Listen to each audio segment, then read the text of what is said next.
Bom dia, meu irmão, minha irmã, a graça e a paz. Nós estamos aqui para ministrar a última lição desse módulo. O pastor Tiago me solicitou e é um prazer, uma alegria poder contribuir, somar e falar aos amados irmãos. Você que nos assiste em casa ou no trabalho, em qualquer outro lugar, sintoniza agora, nesse momento, com o Espírito Santo. Eu tenho certeza que o Senhor reservou algo muito especial para ti nessa manhã. Nós trataremos a respeito da vitória que o Senhor tem reservado para nós. Então, meu querido, minha querida, fecha teus olhos ou recolha-te, recolha os teus pensamentos nesse momento. Vamos orar ao Senhor. Vamos apresentar a nossa vida, o nosso coração e o desejo que nós temos, a necessidade também que nós temos de aprender. Amado Deus e Pai, nós te louvamos e te rendemos graças, porque tudo que temos e que somos vem de Ti, é pela Tua misericórdia, é pela Tua graça. Senhor, obrigado por mais uma manhã em nossas vidas, obrigado por mais uma oportunidade em que podemos, ó Deus, estudar a Tua Palavra. Que Teu Espírito Santo possa ministrar poderosamente no coração de cada um dos Teus filhos. Que Teu Espírito Santo possa nos fazer entender a Tua vontade perfeita, Senhor. Guia-nos, conduza-nos de acordo com a Tua pretensão para esta manhã, para os Teus filhos nesse horário. Nos abençoa, em nome santo de Jesus oramos, ó Pai.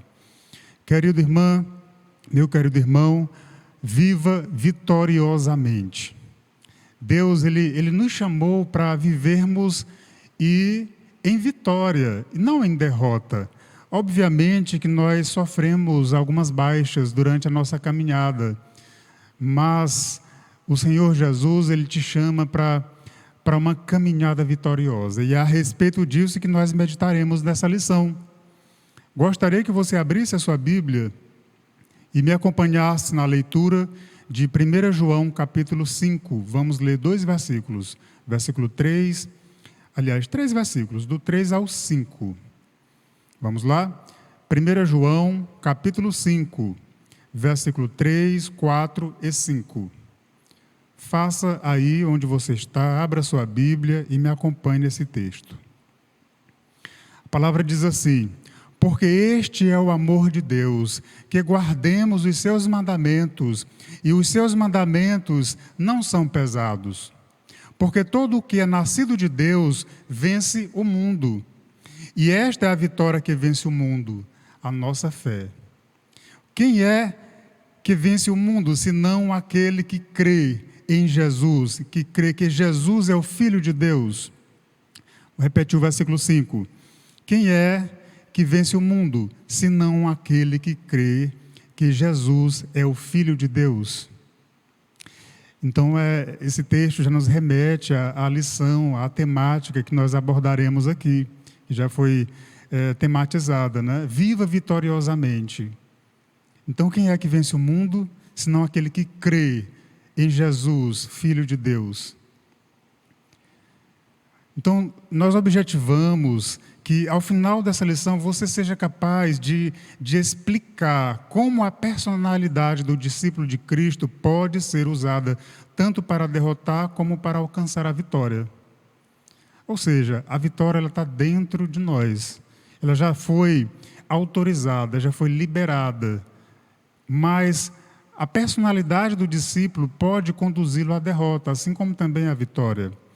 Que você também seja capaz de expressar como Jesus assegura a vitória para os seus discípulos. Explicar para alguém, de repente, né? Você pode compartilhar com o teu vizinho, com algum parente, com algum amigo, como Jesus assegura a vitória. E, por último, avaliar o grau de vitória no qual você vive. Então, nós vamos propiciar aqui uma autoanálise. Você vai poder olhar para dentro de si, para o seu interior, para o seu coração e pensar como você tem vivido a tua vida cristã, né?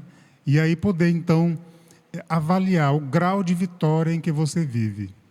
Isso é importante. É importante que nós façamos essa autoanálise que nós possamos assim olhar para trás e ver a nossa conduta, né? O nosso procedimento, as nossas posturas aí, como temos encarado a vida cristã, os desafios que o Senhor tem colocado em nossa vida dia após dia, né? A tentação, as questões relacionadas ao pecado, como nós temos administrado tudo isso. Então, olha, nós iremos fazer essa abordagem apresentando 5 pontos importantes. O primeiro é a vitória sobre o pecado. O segundo, atento ao inimigo. O terceiro ponto, uma vitória que você pode reivindicar. O quarto ponto, resistindo à tentação. E, por último, o quinto, vitória em Jesus. Vamos lá? Primeiro, então, vitória sobre o pecado. Quantos cristãos vivem uma vida ainda subjugada ao pecado? Não conseguem crescer, não conseguem mergulhar em águas profundas, digamos assim, no relacionamento com o Espírito Santo, por conta do pecado. Ao aprender como a sua personalidade funciona, você pode compreender como viver uma vida vitoriosa. Então, no tocante às questões relacionadas ao pecado, é necessário que nós analisemos a nossa personalidade, o nosso caráter, né? Se somos flexíveis diante de uma proposta tentadora, mais pecaminosa, se nós somos firmes, né? Diante de um desafio pecaminoso, aquilo que pode nos levar à ruína espiritual, você é firme na palavra do Senhor, ou você facilmente dá lugar ao pecado. Vitória sobre o pecado. Olha, a palavra de Deus, principalmente Paulo, fala bastante a respeito do conflito interno que todo cristão enfrenta, né? Nós guerreamos internamente todos os dias. É o espírito em sua luta contra a carne. Vamos ler a palavra em Romanos, capítulo 7, versículo 18 até o 24. Acompanhe aí na sua Bíblia. Romanos 7, 18 ao 24. O texto da palavra diz assim, querido: porque eu sei que em mim, isto é, na minha carne, não habita bem algum. E com efeito, o querer está em mim, mas não consigo realizar o bem, porque não faço o bem que quero, mas o mal que não quero, esse eu faço. Ora, se eu faço o que eu não quero, já o não faço eu, mas o pecado que habita em mim. Acho então esta lei em mim, que quando eu quero fazer o bem, o mal está comigo, porque segundo o homem interior, tenho prazer na lei de Deus, mas vejo nos meus membros outra lei, que batalha contra a lei do meu entendimento e me prende debaixo da lei do pecado, e está nos meus membros, miserável homem que sou. Quem me livrará do corpo desta morte?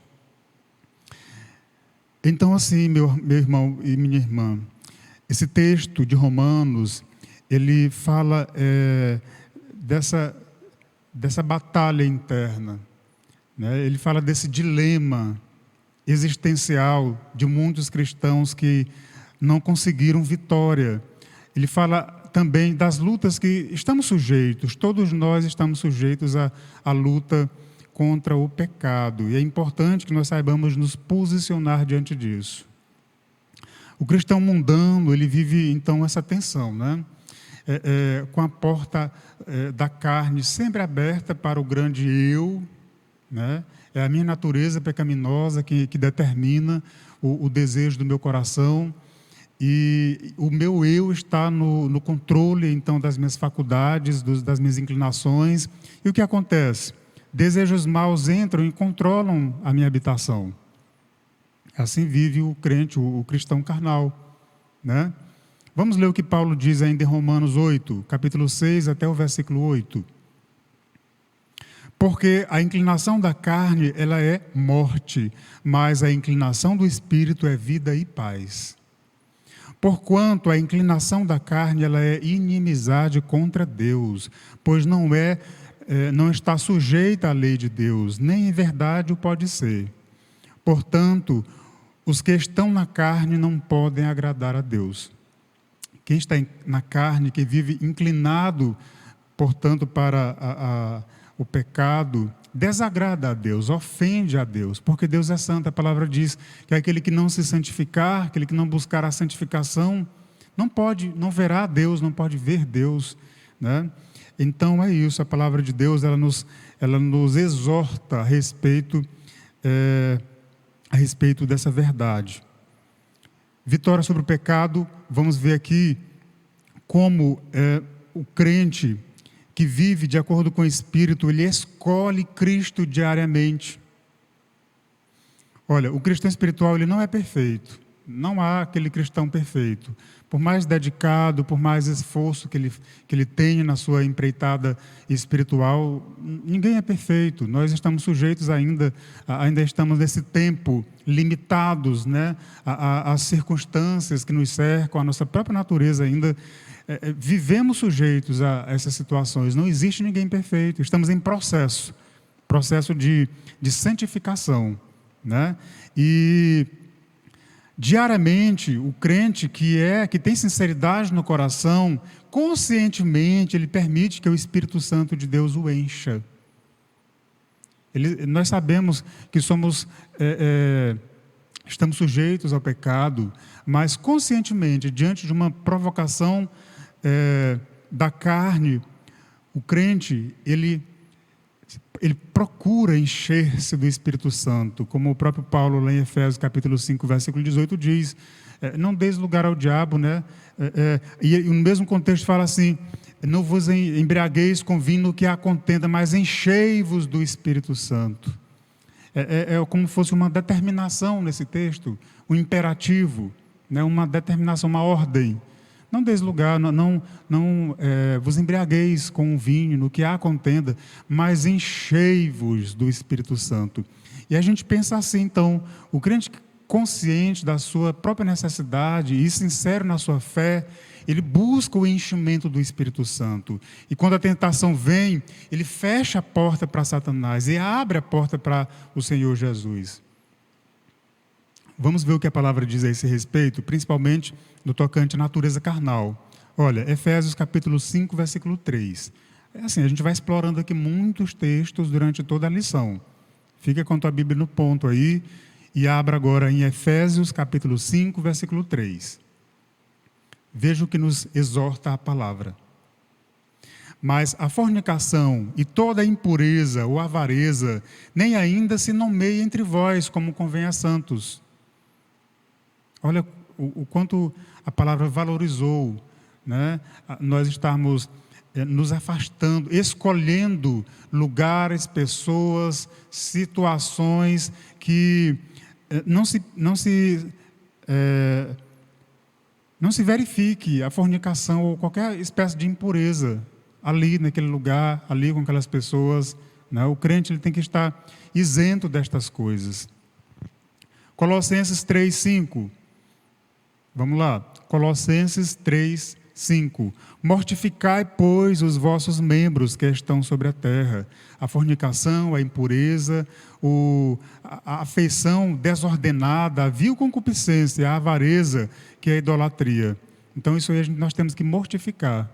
É uma luta, é uma guerra, é uma batalha mesmo espiritual que nós enfrentamos contra a nossa própria natureza, a inclinação carnal do homem, né? É um morrer a cada dia, quando a palavra nos exorta de que ainda existe uma cruz a ser carregada, e quando Cristo nos diz diretamente que aquele que desejar segui-lo precisa carregar a própria cruz. É isso, meu querido, é a renúncia diária ao pecado, é um posicionamento que às vezes causa incômodo, né? Que às vezes nos deixa deslocado em nosso viver, no meio de nossos familiares, no nosso trabalho, porque a gente, se posicionando, a gente vai causar algo ao nosso redor, um constrangimento, né? Eu não sei a tua realidade, o teu contexto, mas a palavra nos conclama a nos posicionarmos, a tomarmos a atitude firme. E nesse processo de mortificar os membros, né, sobre a terra, ele fala fornicação, impureza, afeição desordenada, vil concupiscência, avareza, que é a idolatria. tudo isso requer posicionamento, escolhas adequadas, renúncia, né? Também te convido a ler Gálatas capítulo 5, versículo 19 até o 21. Gálatas 5, 19 ao 21. O texto diz assim: porque as obras da carne, elas são manifestas, as quais são adultério, fornicação, impureza, lascívia, idolatria, feitiçaria, inimizades, porfias, emulações, iras, pelejas, dissensões, heresias, inveja, homicídios, bebedices, glutonarias e coisas semelhantes a estas, acerca das quais vos declaro, como já antes vos disse, que os que cometem tais coisas não herdarão o reino de Deus. A palavra, ela é clara, ela é direta, ela não faz rodeios quanto ao que ela quer. Paulo, ele, inspirado pelo Espírito Santo, trouxe a vontade do Senhor revelada aqui nesse texto, né? Então, olha, aqui nós temos as obras da carne, que são manifestas e conhecemos. Na verdade, nós temos uma consciência. E o Espírito de Deus, ele acusa, ele aponta em nosso coração quando nós estamos entristecendo a Ele mesmo. Nós temos um relacionamento pessoal com Deus, né? E sempre que nós fazemos a escolha pelo pecado, quando nós damos lugar ao pecado, nós causamos tristeza ao próprio Deus, ao Espírito Santo de Deus que habita em nós. E nós percebemos isso. O próprio Espírito nos torna sensíveis a perceber quando nós o ofendemos. A não ser que nós já estejamos tão distantes de um relacionamento de amor com o Pai e tão insensíveis, né? A não ser que já se criou uma crosta aí, rígida, grossa, né? Impenetrável entre você e o mundo espiritual no tocante aos céus, aí tudo bem, mas você, se tem um relacionamento com o Pai, o Espírito de Deus te mostra quando você dá lugar à carne, né? A palavra diz assim, olha, esse aqui não é um número, uma relação de coisas fechadas em si mesmo, não. Fala assim, e coisas semelhantes a estas, né? Porque temos uma lista, né? Uma lista enorme: adultério, fornicação, impureza, lascívia, idolatria, feitiçaria, inveja, homicídio, bebedices, glutonarias e coisas semelhantes a estas, a respeito das quais eu vos declaro, como antes já vos disse, que os que cometem tais coisas não herdarão o reino de Deus. É uma exortação, é uma forma de que a palavra encontra aqui para abrir os nossos olhos, para nos despertar, né? Meu amado, nós não sabemos o dia de amanhã. O logo após a este momento, o porvir, ele não nos pertence. Deus, ele te deu o agora. Esse momento que você está ouvindo aqui, que você está atento, acompanhando essa lição, é o momento que Deus te deu para refletir sobre a tua vida, sobre a tua caminhada, para analisar a forma como você tem vivido a tua vida, a tua trajetória. Então, coisas semelhantes a estas, as quais já vos disse, e quem cometem tais coisas não herdarão o reino de Deus.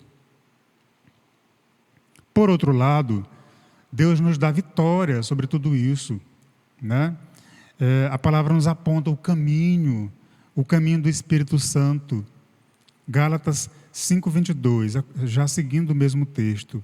Mas o fruto do Espírito é amor, gozo, paz, longanimidade, benignidade, bondade, fé, mansidão, temperança.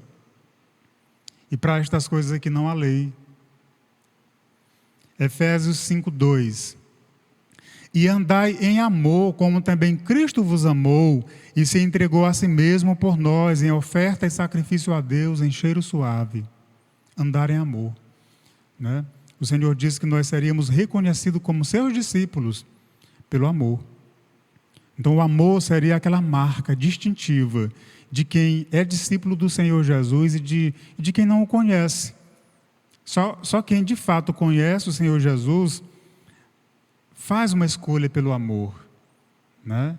O amor que não traz prejuízo nem para você, para a tua própria vida, porque isso também traria como consequência prejuízo para as pessoas que estão em tua volta, os teus familiares, teus amigos, teus filhos, esposa, marido, né? Então, e nem para Deus. Veja, é uma responsabilidade espiritual. Se eu tenho amor, eu me conheço, eu sei que Deus, Ele fez tanto por mim, eu conheço a minha personalidade, sei das minhas fragilidades, e eu tenho amor por minha própria vida, porque eu sei que ela custou um alto preço a Cristo. Mas é aquele amor devocional, de reverenciar a quem deve ser reverenciado, o Senhor Jesus. Não aquele amor egoísta, não é disso que estamos falando, mas é que quando nós olhamos para a nossa própria vida como fruto do resgate, lá da morte de Cristo na cruz, nós entendemos o valor que o próprio Senhor nos dá, porque nós somos fruto do seu penoso trabalho. E então eu vou me preservar, eu vou ter responsabilidade com a minha própria vida, com a minha alma, com as minhas inclinações, com os meus desejos, com os meus afetos, para que eu seja um vaso de honra nas mãos do Senhor, na casa do Rei, para que a minha família ela seja abençoada, para que quem conviva comigo receba por meio da minha vida a bênção do Senhor. É uma responsabilidade espiritual. É uma incumbência que nós recebemos do Senhor, isso aí. Andai em amor. Ame a sua vida. Ame as coisas que o Senhor te dá dia após dia e reconheça isso, né? E tenha uma postura de gratidão diante de Deus. E Colossenses 3:2. Pensai nas coisas que são de cima e não nas que são da terra.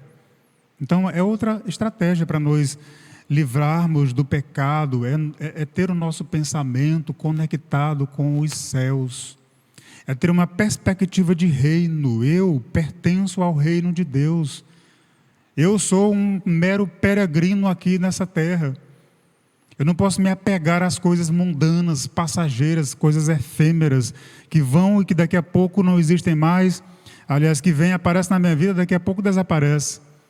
Mas a minha perspectiva, pelo olhar da cruz, é para a eternidade. Então, olha, pensai nas coisas de cima. Quando nós nos detemos nas coisas da terra, a nossa visão ela se afunila mesmo, a enxergar só a bitola de onde pisamos os pés. Mas não é isso que Deus quer. Ele quer que você tenha discernimento para fazer escolhas, para tomar algumas atitudes, para fazer renúncias. E você vai conseguir fazer assim, proceder dessa forma, quando a tua perspectiva for a de reino. Você pertence ao reino dos céus. A tua mente, ela dia após dia vai se tornando parecida com a mente de Cristo, porque você vive com Ele. Nós tendemos a nos parecer com quem a gente convive muito, não é assim? Então, quando você escolhe a companhia do Senhor Jesus e pensa nas coisas do alto, medita na palavra de dia e de noite, você vai se parecer com o Senhor Jesus. A tua perspectiva já vai ser a de Cristo também. O segundo ponto que nós abordaremos aqui é a urgência de nós vivermos atentos ao inimigo. Segundo ponto, atento ao inimigo. Nós precisamos dar uma atenção ao inimigo e vigiar, né? Nós precisamos entender que nesse mundo, o mundo jaz no maligno. Às vezes a gente se esquece disso. Nós vivemos no mundo. O Senhor, quando Ele orava ao Pai, Ele dizia, eu não peço que Tu tires do mundo, mas que os preserve, os guarde, os salve. Meus amados, olha, nós vivemos no mundo, esse mundo jaz no maligno.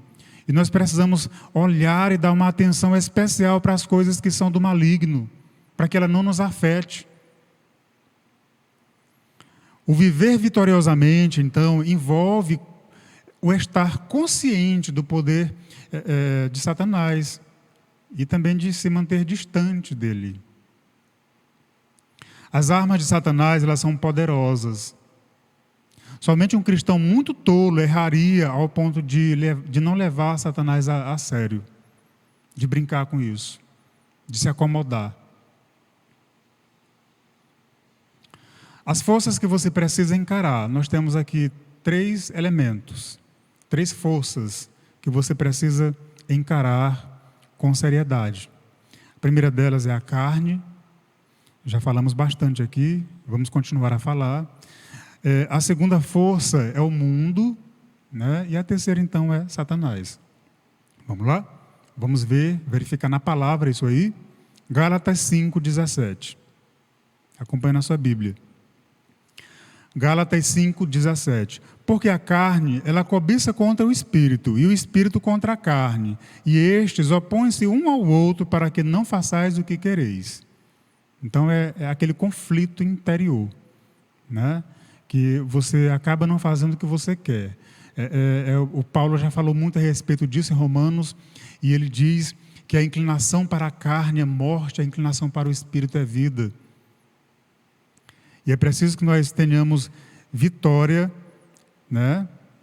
Que nós possamos vencer a carne, essa inclinação pecaminosa, que a nossa alma ela seja podada, né, nos seus excessos, que ela seja a cada dia ali se ajustando à vontade do Senhor. E a gente só consegue isso caminhando com Cristo dia após dia.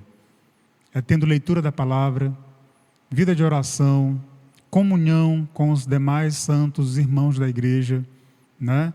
Que a gente possa também olhar para a necessidade de testemunhar da nossa fé, né? De ministrar em outras vidas. São exercícios necessários em nossa caminhada. Bom, então, a segunda força, 1 João, capítulo 2, versículo 15.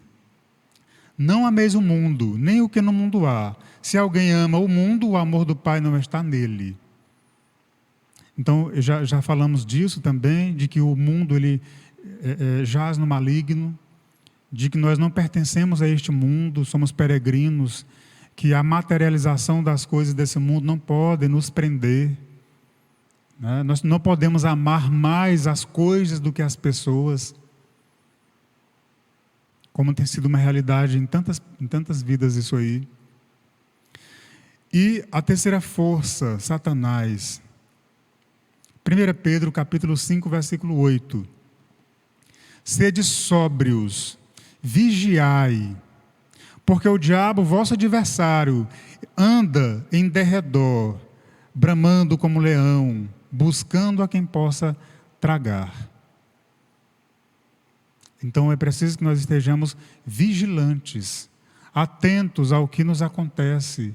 O diabo às vezes arma arapucas em nosso caminho ali, a gente vai realizar uma atividade, um trabalho, e de repente há uma cilada em nosso caminho e por falta de vigilância, de vida de oração, de comunhão com o Espírito, nós caímos numa arapuca. Né? Então vamos ter cuidado com o nosso pé, onde a gente põe o nosso pé, onde a gente pisa. Imagine você caminhando no mato, uma veredinha estreita, e você sabe que por ali tem cobras. Se você pensar assim, você vai atravessar aquele trecho de mato, porque eu já fiz isso, né? Você vai atravessar com muito cuidado, vigilante ali, olhando as margens do matagal, porque você sabe que ali tem cobra, que você pode ser picado, e Deus sabe o que pode acontecer, não é? Você às vezes passa correndo, mas com cuidado, com zelo. Então o diabo ele está em nosso derredor. Ele é como um leão que... Ele é como um leão, veja a comparação, ele deseja ser como um leão, ele ruge, procurando a quem possa tragar, destruir. A gente sabe que ele, diferente do Senhor Jesus, ele vem para matar, roubar e destruir. Enquanto Cristo ele veio para nos dar vida e vida completa, vida em inteireza, né? Vida em abundância. O diabo vem para matar, roubar e destruir. Só que Deus ele tem vitória para nós.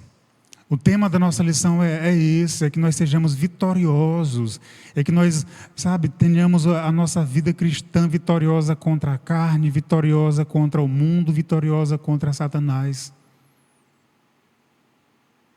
Que a gente não venha perder tempo. Pelo contrário, Paulo diz assim que a gente deve remir o tempo, porque os dias são maus. Não perca mais tempo, meu irmão, minha irmã. Não enrole, Às vezes a gente fica enrolando as coisas, a gente não se resolve. A gente fica adiando decisões. né? Vou deixar para amanhã, eu me posiciono. Bom, eu sei que eu preciso me resolver na minha vida, aquela coisa está errada mesmo, mas depois eu faço isso. Como eu já falei, o depois ele não te pertence. O que te foi dado é o agora. É o teu respirar. É quando você puxa o fôlego e você pode, né, soltá-lo. É esse o teu momento. E é este o momento que o Senhor te convida a analisar a tua vida. A você fazer escolhas adequadas. A se posicionar diante do mundo, diante da carne, diante de Satanás. E a ser vitorioso. Deus ele te chama para viver uma vida de vitória e não de derrotas em derrotas. Creia nisso. Veja isso como uma possibilidade que exige, que requer, claro, uma atitude, um posicionamento, uma escolha, né?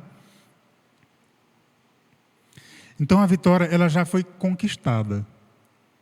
Se você ler Isaías 53, 54, você vai ver o que o Senhor Jesus fez por ti. O quanto Ele sofreu. O quanto Ele tomou sobre si as nossas dores, as nossas enfermidades, e o castigo que nos traz a paz estava também ali sobre Ele.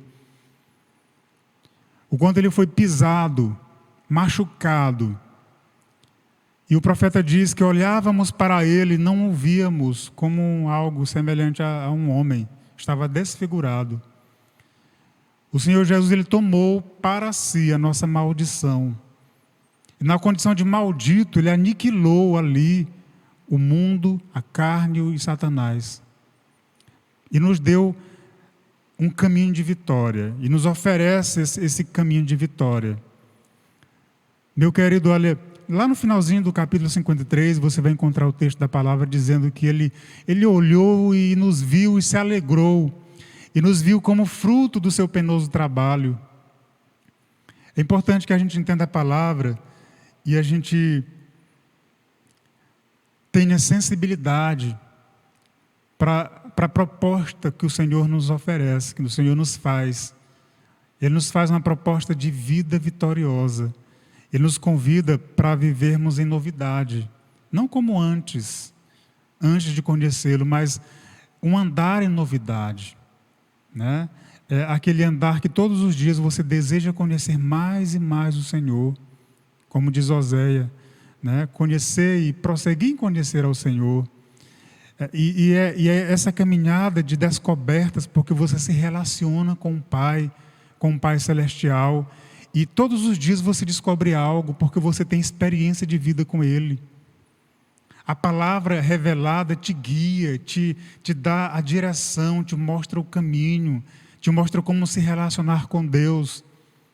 E então você passa a viver em novidade de vida. As coisas envelhecidas vão ficando para trás e se fazem novas, todas as coisas adiante de ti. Vitória, e a vitória já foi conquistada. Romanos 8, 3, vamos fazer a leitura. Porquanto o que era impossível à lei, visto como estava enferma pela carne, Deus, enviando o seu Filho em semelhança da carne e do pecado, pelo pecado condenou o pecado na carne. Como falei agora há pouco. João capítulo 16, versículo 33. Tenho-vos dito isto, para que em mim tenhais paz, no mundo tereis aflições, mas tende bom ânimo, porque eu venci o mundo. Então nós andamos e servimos ao Senhor Jesus, Ele é vitorioso, Ele venceu o mundo. E Ele deseja que nós tenhamos bom ânimo. A gente vai enfrentar aflições, dificuldades, vamos, esse ano foi uma prova terrível do que nós enfrentamos. Quão difícil foi este ano para tantas pessoas, né? Quantas perdas, quanto sofrimento. Mas o cristão, ele enfrenta as lutas, ele, seja num vale, né? Seja numa montanha, num deserto, por onde quer que ele ande, se ele está com o Senhor, ele tem bom ânimo. Ele sabe que o Senhor Jesus, ele venceu o mundo. E que apesar das aflições que a gente enfrenta aqui e acolá, a gente prossegue, porque a nossa vida, ela é uma vida projetada para a eternidade. 1 João capítulo 3, versículo 8. Quem comete o pecado é do diabo, porque o diabo ele peca desde o princípio. Para isto, o Filho de Deus se manifestou para desfazer as obras do diabo. Então entenda isso, o diabo ele não tem poder sobre a tua vida, a não ser que você dê a ele permissões, a não ser que você se acomode na ação do inimigo sobre si mesmo, sobre você. Por quê? Por que eu digo isso? A palavra que acabamos de ler diz isso, né? Para isto, o Filho de Deus se manifestou para desfazer as obras do diabo. E para você ter vitória sobre o diabo, vitória sobre Satanás. Né? A palavra ela está dizendo isso, está dizendo, olha, você pode ter vitória sobre Satanás, porque as obras dele foram desfeitas lá na cruz. Mas continue atento ao inimigo. Como dizem, né? E não deixa de ser verdade, o diabo é saliente. Né? Ele não perde a oportunidade. Ele não se acomoda. Né? A luta contra o nosso inimigo, ela tem que ser uma luta que leve em conta isso. O diabo, ele não se acomoda. Ele está o tempo todo procurando uma falha. Você, às vezes, faz tudo certinho, ninguém te elogia. Mas no dia que você faz uma bobagem, meio mundo de línguas aí te detonando, não é assim? Olha, quando nós descansamos, a gente vacila por tanta bobagem, quando o vacilo traz aquele estrago tão grande, é como uma batida de carro.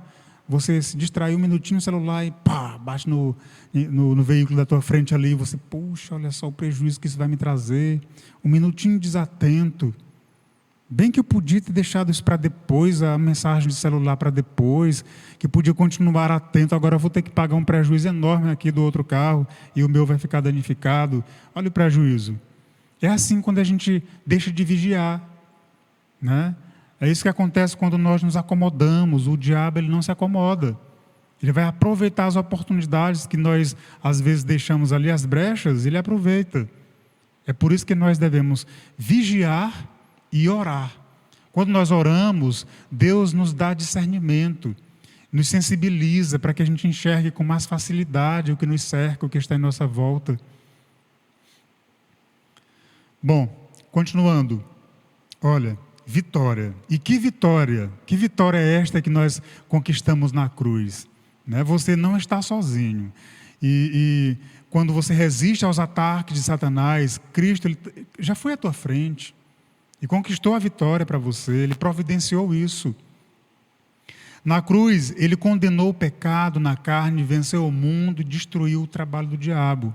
Ele também te deu o Espírito Santo para te fortalecer em momentos de tentação. Não pense assim, mas tem algumas coisas que eu não consigo resistir. Né?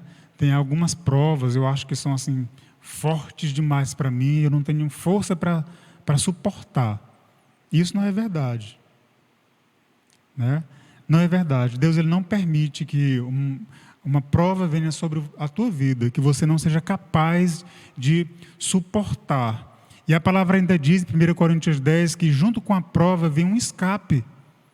Deus é fiel, Ele nos ama, já deu prova do seu amor, e Ele tem cuidado de nós. Ele tem nos preservado dia após dia, preserva a nossa fé, preserva-nos em ânimo, para que a gente continue, Ele cuida de nós. Ele não vai permitir que venha sobre ti uma prova tão grande que você chega a essa conclusão. Bom, eu fracassei porque também eu não podia suportar aquilo. Isso não é verdade. Deus ele não é injusto. E o terceiro ponto agora, vitória que você pode reivindicar. Vitória que você pode reivindicar. Então você pode pedir, Senhor, a vitória não foi concedida na cruz, pois agora eu quero isso para a minha vida. Chega de viver em derrota. Chega de viver fracassando, rastejando. Eu quero ter uma vida de alegria em andar com o Senhor. Você sabia que a alegria é um mandamento da palavra? É também uma ordenação, né? Não uma ordenação. talvez não seja a melhor palavra, mas é uma ordem, um imperativo. A palavra de Deus diz assim: alegrai-vos no Senhor. A alegria do Senhor é a nossa força. E quando a gente anda de vitória em vitória, a gente vive alegre. Porque a gente reconhece que é Deus fazendo em nossas vidas, fazendo em nós e por meio de nós. Então vamos lá. A vitória que você pode reivindicar. A morte e ressurreição de Cristo tornou sua justificação diante de Deus algo possível. Você é justificado. Entenda isso da seguinte forma: imagine que a palavra diz que o salário do pecado é a morte, né? E uma vez que você comete pecado, você então estará endereçado para o inferno, para a condenação. Por quê? Porque você desobedeceu a Deus, você quebrou uma lei. Você deve ser condenado por conta disso. A questão é, que já falamos a respeito, Cristo, Ele pagou a dívida por você. Uma dívida que você jamais conseguiria pagar. Impagável, então. O próprio Senhor, Ele assumiu para si essa dívida. Ela foi paga na cruz. Você agora é justificado diante de Deus. Você é inocentado da tua culpa. Por isso você pode viver em vitória. E reivindicar essa vitória que foi ali garantida na cruz. Olha, sem a morte de Jesus, nenhuma remissão, nenhuma remoção do pecado poderia acontecer. Vamos ler Romanos 6, 11. Me acompanhe aí. Assim também, vós considerai-vos certamente mortos para o pecado, mas vivos para Deus em Cristo Jesus nosso Senhor. Então, por que mortos para o pecado? Porque o pecado não tem mais poder de governo sobre a tua vida.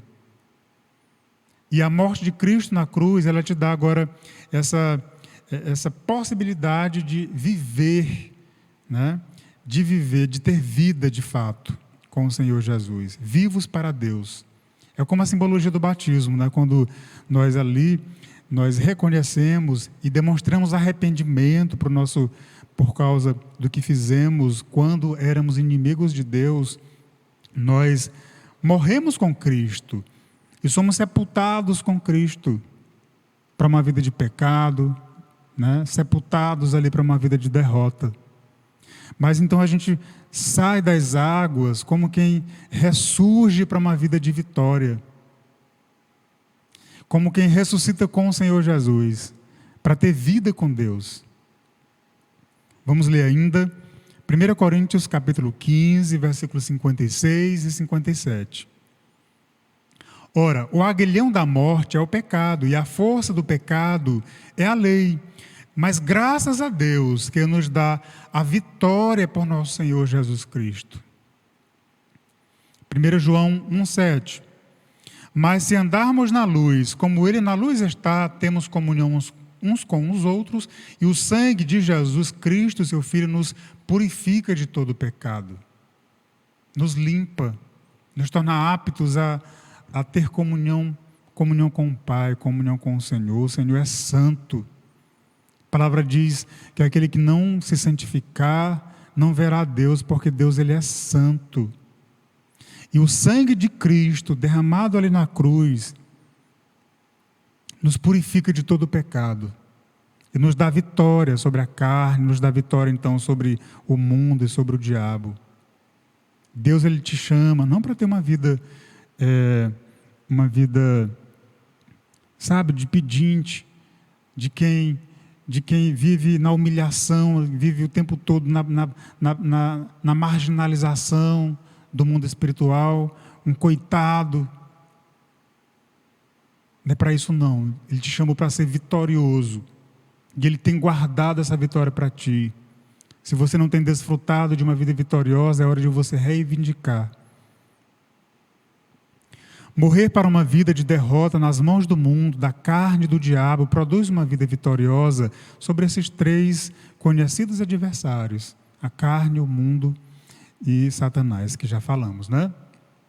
Então vamos para o quarto ponto: resistindo à tentação. É difícil a gente resistir à tentação. É difícil dependendo da nossa disposição espiritual. Como experimentar a vida vitoriosa sobre a tentação no calor das circunstâncias diárias? É aqui que a gente vai focar. Porque, olha, quando você escuta um sermão na igreja, né, ou uma ministração poderosa, quando você está em comunhão ali, num evento evangélico, né, quando a palavra é pregada aos seus ouvidos, você se sente fortalecido, né, seguro de si mesmo, o que às vezes também é um engodo do coração, se achar seguro de si mesmo por conta de um momento. A gente tem que estar seguro de si mesmo por conta do todo que representa Cristo em nossas vidas. Mas às vezes quando a gente participa de uma cerimônia ou de um culto, aí a gente sai todo ali, inchado, né? Seguro de si mesmo e crente de que enfrenta qualquer tentação e sai vitorioso. E se não vigiar, acaba caindo novamente, né? É assim que funciona. A questão é, você na sua luta diária, no seu dia a dia, no trabalho, seja em casa, na sua correria, né? Com os boletos para pagar, com as dificuldades financeiras, às vezes com problemas de saúde, com problemas familiares, conflitos em casa, tanta coisa que te acontece ao mesmo tempo. Como é que você vai ter vitória no calor dessas circunstâncias diárias, do que te acontece no teu dia a dia? Porque é aí que mora a razão de ser da vida cristã, de ser vitorioso no dia a dia. Eu não posso resolver que, bom, eu sou vitorioso no domingo, porque domingo tem as coisas da igreja. Durante a semana, eu sei que eu vou quebrar a cara de novo, eu vou quebrar o pé, porque eu vou pisar no lugar errado, mas depois vai ter um domingo, aí eu vou tirar um tempinho para pensar na palavra de Deus, aí me fortaleço. Eu tive um professor que dizia isso. Ele dizia que gostava demais do domingo, né? O domingo era um dia especial para ele, porque ele ia para a igreja e ali, quando ele ouvia aquela celebração, ele sentia um descarrego, um alívio na mente, de todo o mal que ele já tinha feito na semana que passou. E ele dizendo, apesar de saber que a semana seguinte ia ser outra semana que ele iria acumular pecados, mas ele tinha o domingo para se limpar. Não é assim que funciona, não. Sabemos bem que não é assim, né? A nossa lida diária, ela tem que ser habitada pelo Senhor Jesus. Quando nós temos comunhão com o Senhor, não importa o que a gente esteja fazendo, se estamos lavando um carro no lava-jato, se a gente está limpando a casa, se estamos atendendo um paciente, um cliente, a palavra de Deus, ela vai nos conduzindo, nos dando discernimento em cada momento, em cada circunstância. Aí você pode dizer assim, Ivan, mas é porque eu sou estressado, né? Ou então a irmã pode dizer, Ivan, tu não sabe o meu estresse diário, é um estresse que me deixa fora de controle. Eu também sou estressado, também tenho minhas lutas e eu não estou falando de algo estranho à minha própria realidade. Mas eu entendo que quando nós decidimos andar em novidade, quando nós escolhemos andar com o Senhor, nós, nos momentos de estresse, né, nos momentos de dificuldade, de angústia também, que a nossa vida é assim, a gente vive com um ânimo porque o nosso foco está na vitória. A vitória que foi conquistada na cruz por Cristo, o que Cristo representa para a minha vida, e que todas estas coisas que me cercam e que procuram tirar o meu foco, elas são coisas efêmeras, passageiras e pertencem a este mundo aqui, e que a minha perspectiva ela é para a eternidade, coisas que já falamos lá no começo, né? Quando perdemos o foco, é aquele momento da distração, deixamos de vigiar e perdemos a oportunidade da vitória naquele momento em que o desafio te alcançou, né? Naquele momento X em que você devia se posicionar, mas você se acomodou, não vigiou, deixou de prestar atenção no que estava acontecendo, vacilou e perdeu. Não é assim, meu amado. A gente precisa ter uma vida de perspectivas. A perspectiva de reino é o que eu estou falando aqui. Hebreus capítulo 4, versículo 15. Vamos ver o quanto representa o Senhor Jesus em nossas vidas e que nos faz olhar para essa nossa rotina, o nosso dia a dia, como algo pertencente às próprias coisas do mundo e que nós devemos olhar para as coisas do alto. Olha, porque não temos um sumo sacerdote que não possa compadecer-se de nossas fraquezas, porém que como nós, em tudo foi tentado, mas sem pecado. O que é que o texto está dizendo? Está dizendo que Jesus, ele estava sujeito também, como nós, ele experimentou a tentação como você experimenta, né? Só que ele tinha um foco muito bem determinado, ele sabia quem ele era, nessa visão do reino de Deus, ele sabia quem ele era. E é isso que às vezes nos falta, é essa visão de reino e reconhecer quem você é no reino de Deus. Às vezes te falta essa identidade de filho. Deus, ele te acolhe, te adota como filho. E quando você olha para Jesus, e Jesus é filho de Deus, ele é parâmetro para você. Ele é parâmetro, ele é exemplo de como ser filho do Pai. Vamos ler também Hebreus, ainda, capítulo 2, versículo 18. Porque naquilo que ele mesmo, sendo tentado, padeceu, pode socorrer-se aos que são tentados. É a continuidade do texto, em dizer que Jesus, ele nos entende. Ele sabe bem as nossas lutas, ele não é indiferente à tua luta. Ele não é indiferente às tuas dificuldades, né? Aquilo que você enfrenta dia após dia. Ele sabe bem as tuas dificuldades. E ele te convida a andar com ele, né? O Senhor, ele sabe bem as tuas limitações. Ele não vai deixar que você caia, porque algo que sobreveio sobre ti era muito para você, era muito pesado. Como já falamos, isso não acontece. Ele te dá força para resistir à tentação. 1 Coríntios 10, 13, né, é o texto que eu falei agora há pouco, a respeito de que ele não vai permitir que algo muito grande venha sobre ti, que você diga, mas eu não pude resistir. O texto de 1 Coríntios diz assim, não veio sobre vós tentação senão humana, mas fiel é Deus, que não vos deixará tentar acima do que podeis. Antes, com a tentação, dará também o escape para que a possais suportar. E eu quero destacar, já estamos finalizando, eu quero destacar a importância, mais uma vez, da vigilância e da oração. A gente consegue a vitória quando nós somos vigilantes e quando nós temos comunhão plena com o Senhor. Comunhão que se constrói. Você não vai adquirir uma comunhão pronta, não, né? Ela é construída. Quando eu estava no meu ensino médio, eu estudei em São Luís, né? E no refeitório da escola, eu tinha um amigo, novo na fé. E a gente juntava na mesa, quem eram os crentes, às vezes para almoçar junto. Eu lembro perfeitamente, me veio agora à mente, ele ia fazer a oração agradecendo pelo almoço. A gente dizia, fulano, ora aí, agradecendo ao Senhor. E ele dizia, a oração que ele fez foi a seguinte. Foi tão engraçado, essas coisas marcam e a gente guarda, né? Deus abençoa o almoço de hoje, a janta também, e o café da manhã.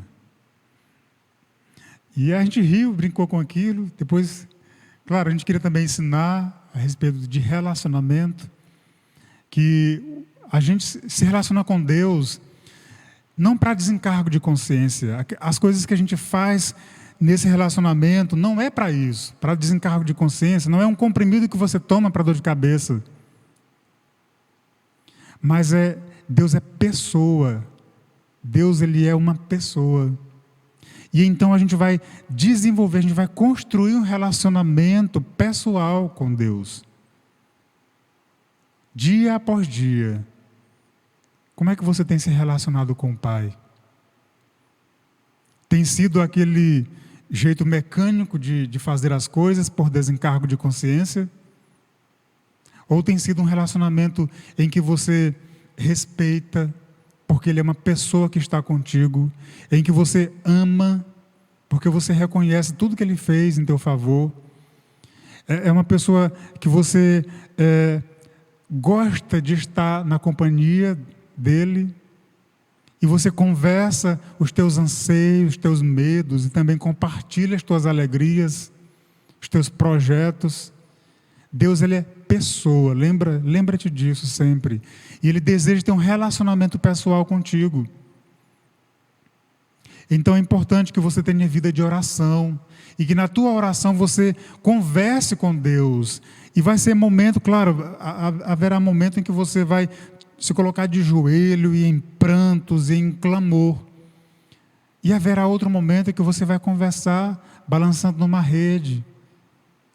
Sabe, como se estivesse ali o teu amigo pessoal e você está compartilhando algo com ele. É relacionamento. Ele deseja que nós tenhamos relacionamento sincero, verdadeiro. A oração, ela é necessária. Quantos têm tido uma vida de derrota por faltar oração? E a própria oração nos torna sensíveis, como já disse, a estarmos vigilantes, a procurar o discernimento para as coisas que nos cercam. Mateus 26, 41. Vigiai e orai, para que não entreis em tentação. Na verdade, o espírito ele está pronto, mas a carne é fraca. Por isso a necessidade de nós vigiarmos e de nós orarmos. E fugir da tentação. A tentação em si, ela não é um pecado, mas a gente entende que permanecer nesse estado, né, e deixar ali a mente se aprisionar, ser dominada pelo desejo, isso sim. 2 Timóteo 2, 22. Foge também das paixões da mocidade, né? Aqui Paulo aconselhando Timóteo. E segue a justiça, segue o amor, a fé e a paz com os que com um coração puro invocam o Senhor. O Espírito Santo, ele nos convence do pecado. Você não vai perder a consciência de que você é um pecador, né? Ninguém está acima do pecado. E é necessário que nós reconheçamos a nossa condição de pecadores. De que apesar de que eu me esforço, eu tenho vigilância no meu procedimento dia após dia, uma vida de oração, eu sei que eu cometo pecados. E não vou enaltecer em mim mesmo uma postura, um espírito arrogante e afirmar para mim e para os outros que eu não peco. É preciso que nós reconheçamos que nós não estamos acima do pecado, né? 1 João capítulo 1, versículo 9 e 10. Se confessarmos os nossos pecados, Ele é fiel e justo para nos perdoar os pecados e nos purificar de toda a injustiça. Agora, se dissermos que não temos pecado, fazemo-lo mentiroso e a sua palavra não está em nós. Então, a confissão de pecados, ela é necessária. Ela habilita a Deus a manter a sua promessa de perdoar. E por último, um ponto rápido, só para a gente concluir também, a vitória em Jesus, é o ponto 5. Vitória em Jesus. Seja vitorioso em Jesus. Se você estiver em Jesus, você é vitorioso. Olha, 2 Timóteo 2, 11 até o 13. Palavra fiel é esta, que se nós morrermos como Ele, também com Ele viveremos. Se sofrermos, também com Ele reinaremos. Se o negarmos, também Ele nos negará. Se formos infiéis, Ele permanece fiel. Por quê? Porque Ele não vai negar a sua própria natureza, né? Então, olha, se você estiver em Jesus, em Cristo Jesus, você tem vitória. É o que a palavra garante. 1 João 5, 4. Porque todo o que é nascido de Deus vence o mundo, e esta é a vitória que vence o mundo, a nossa fé. Que é o versículo que nós lemos lá na abertura da lição. A vitória que vence o mundo é a nossa fé. O quanto de fé você tem? O quanto de fé você usa? O Senhor Jesus disse que se a nossa fé fosse tão pequena, né, tão grande, um grão de mostarda, uma coisa insignificante de tamanho, nós seríamos capazes de transportar os montes, né, dizer para o monte, saia daqui e vai para acolá. Deus, Ele quer ver a expressão de fé em nossa vida.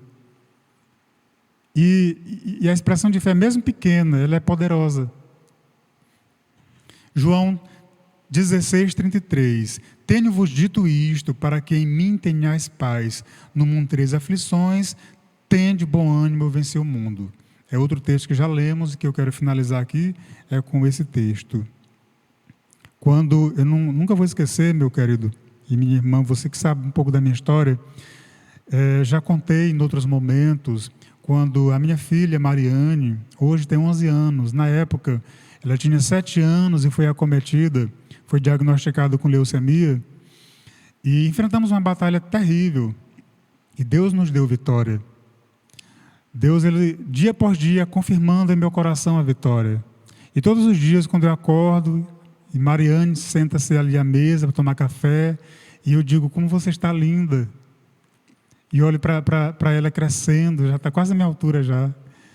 Queridos, mas lá, quando ela tinha 7 anos, que eu precisava levar Mariane para o hospital, fazer as quimioterapias, e num desses dias ela me perguntou, se Deus, Ele é tão bondoso, e se Jesus, Ele nos ama, e se tanto si que vem na cabeça de uma criança, né? Por que Ele permite aquilo? Por que Deus deixa que a gente se entristeça, que a gente sofra? E eu citei esse versículo para ela. E esse texto, ele é uma verdade na minha vida, né? Olha, João 16:33. Tenho-vos dito isto, para que em mim tenhais paz. No mundo tereis aflições, mas tende bom ânimo, porque eu venci o mundo. E então ali, naquela ocasião, dirigindo em direção ali ao Hospital São Marcos, eu falei para ela isso. Assim, olha, Mariane, Jesus enfrentou tantas aflições, tantas dores, Ele foi vitorioso. E Ele diz isso, que nós também enfrentaríamos aflições nesse mundo, mas que nós devíamos ter bom ânimo, porque Ele foi vitorioso e Ele guarda a vitória para nós. Então é uma palavra muito especial para mim essa aqui. E eu gostaria que você também internalizasse isso, que nós devemos viver a nossa vida cristã com bom ânimo, porque o Senhor, Ele tem vitória para ti. Amém? Glória a Deus. Eu quero orar agradecendo ao pastor Tiago pelo convite, pela oportunidade, né, a minha amada igreja, e te convido a orar nesse momento. Peço que Deus te abençoe o teu dia, a tua vida, de modo que você entenda que o melhor para ti é a vitória que o Senhor tem reservado. Amado Deus e Pai, nós te agradecemos, ó Deus, nós rendemos graças a Ti porque Tu és bondoso, Tu és justo, Tu és um Deus que nos ama, que tem zelo por nossas vidas.